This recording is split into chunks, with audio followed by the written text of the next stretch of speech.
Welcome back, guys, to the Horton Talk. We're excited again to be with you guys, but we want to carry on from where we left off and talking about transitional times in our lives. Talk a bit about that, add to it again, and build upon it.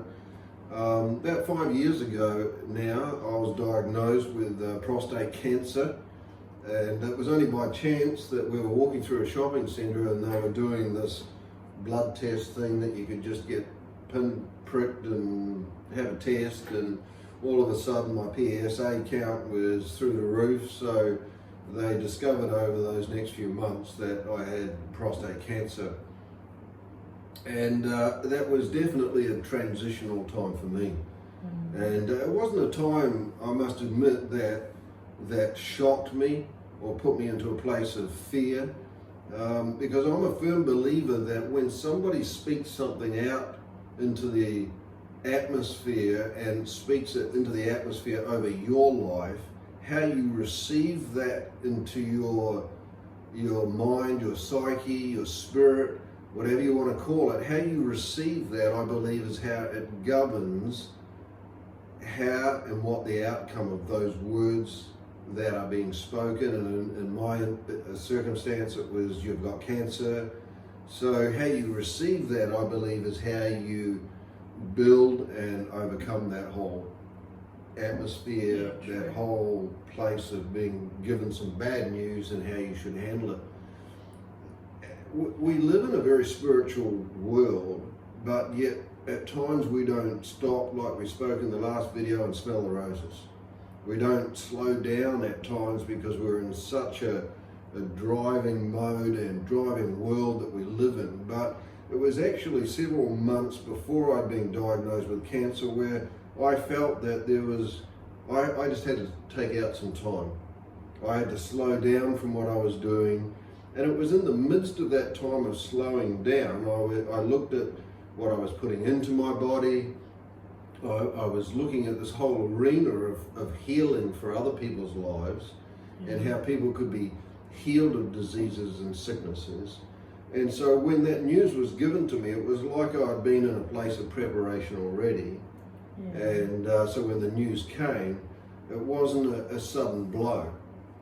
But of course, the medical system that we live in today wanted to take me through all of the processes of how best to deal with this cancer within your body. The incredible thing is that there's more men in Australia that die of prostate cancer than there is of women of breast cancer. And prostate cancer isn't talked about a lot. We hear a lot of breast cancer, and I suppose it's purely because women who have been through that transitional time of breast cancer are willing to want to stand up and speak out to help others. And as guys, we tend to do the opposite, and we shut up, put up with, and get on with. And so there's more men that die of prostate cancer. So they wanted to do the chemo, but at this point of time, they brought out a new drug, which was a tablet that you took a couple of times a day. But the side effects with those tablets were unbelievable. And after 4 days of being on this tablet, I had had such severe chest pains. The right-hand side of my body began to shut down and become absolutely numb. And so the best thing I thought at that time, as we'd studied some of the natural products of overcoming sickness and disease, that we tossed away these tablets and we went down the process of natural products. And you know, that in itself is a natural challenge. We'd heard a lot back then about how marijuana has been such an amazing natural product to heal cancers within people's bodies. And so to be honest with you, that was the course I took. And much to some people's surprise at the time that you would be taking an illegal drug. We've known of many other stories of grandparents and parents where their kids had brain tumors and they were fitting like 40 times a day and started giving them marijuana. and just saw tremendous miracles. Now, you know, I don't want to get emotional, but it was such a curveball when cancer came out of the dictionary and came to our home. And I think that when it comes to your home, it's no longer about whether something's illegal or not. It's no longer about whether it's a good belief or not. It's about whatever it takes for you guys. Because I was faced, you know, Paul is the man of understatement. So they told him he had stage 3, at stage 4 he would drop dead. They gave him a very short lifespan. They said things that he would not even repeat because he was not taking it. And I'm so thankful that he did, because at Christmas time last year he had his prostate tumour operated on, and as you can see today, he is cancer free, and I could not be more grateful. But you know, when it comes to your home, you know, like that tablet had 3 side effects: heart attacks, which she has suffering, what's it called, arthritis. Do you know what the 3rd side effect of that tablet was that they gave to a man with stage 3 prostate cancer? Breast cancer. I was livid. I was so angry that someone had sold us that tablet and was playing with our lives. And I think it was because, you know, as when you get prostate cancer, your testosterone goes low, so Paul had trouble sleeping. You know, like, we don't want to skim over this, but we don't want to give it a lot of glory either. But we wanted to do this because we know we're not the only couple in the world that has gone through this. And we wanted to do it with love and gentleness, because not all of you are sitting here with your partners listening to this. Some of you have buried them. And we wanted to share our story so that some of you could be encouraged and helped to rethink that process. Because like Paul said, we didn't even really tell our daughters some of the stuff we did, because we didn't, one of the keys to dealing with cancer is to not get stressed, and yet it's the most stressful time of your life. Right. Which is ironic. So we chose to keep it in-house, didn't we? We chose to keep it quiet. We chose to not use the words that the doctors were using. Beautiful people, so kind to you, so thoughtful. We chose to go down the avenue that we did because we saw proven track records. We did certain things. Paul shelved tablets. I massaged pure hemp oil into his perineum. We did certain things because our outcome was always that we would grow old together. That was our hope and our desire.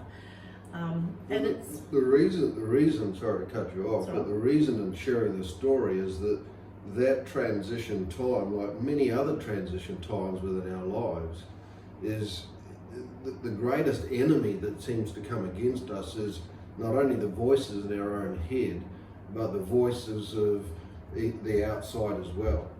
And whatever your transition time is that you're going through right now, is being able to handle and to face those thoughts within your own head, the voices that are coming from the outside and being spoken to you and over you, is that during this transition time, you've got to take this strong stance of what you believe, what your future looks like.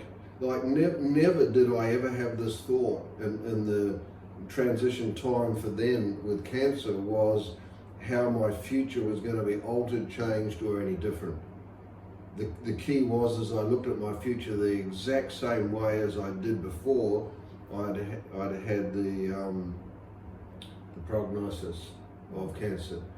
And I believe that in looking at your future the way you do is the whole key of moving you through that transitional time. And no matter what that transitional time looks like, as long as your eyes are upon the future and your goals and your dreams and your passions and what you physically see with your mind's eye, you will continue to see it no matter what is going on within that transitional time. Because we've lost friends, not just to prostate cancer, but you know, we're at the age where we've lost friends. And I can think of several of them that were given 3 months to live, and they wanted to see a grandson start school, they wanted to see a grandson graduate, they wanted to see their son get married, and they defied all the odds because they had that dream and that hope.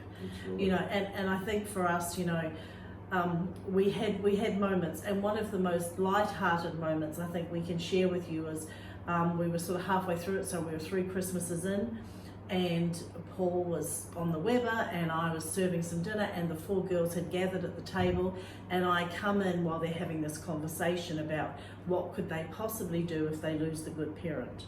And I started to giggle because it was like, who's the good parent?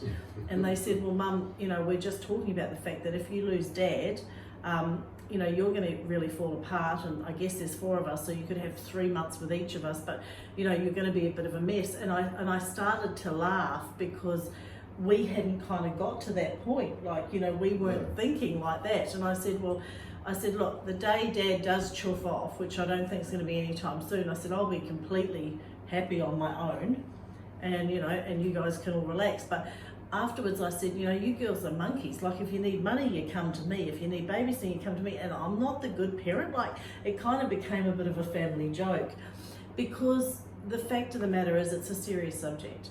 And for ages, we sat together and we sat alone with the pressure of it. Yeah. But we had to keep it in its box, because it can't own you unless you let it. And that's a rule for everything in life. Right. Everything in life. Because it's part of Paul's journey, it's part of my journey, it's part of what happened. We don't know if that's another transition's coming for us. We don't know any of that stuff, but we do know this. We know that we are leading a life where, should either one of us depart, the other one would have no regrets. And I think that is the key. That is the key. So you know what, if you're going through something and you need to talk, I really encourage you. If you're a man with prostate cancer and you need to talk, I encourage you to reach out to Paul, because the stigma is the fact that it's attached to being able to get an erection, you know, being able to pee properly and all that masculine stuff. But the truth of the matter is, every man matters. And it's time we did talk, and it's time you did comrade with your other mates and talk about it. So please, you can contact us and you can reach out to Paul, because if you're going through this and you're not coping, we would love to help you. Thanks, guys.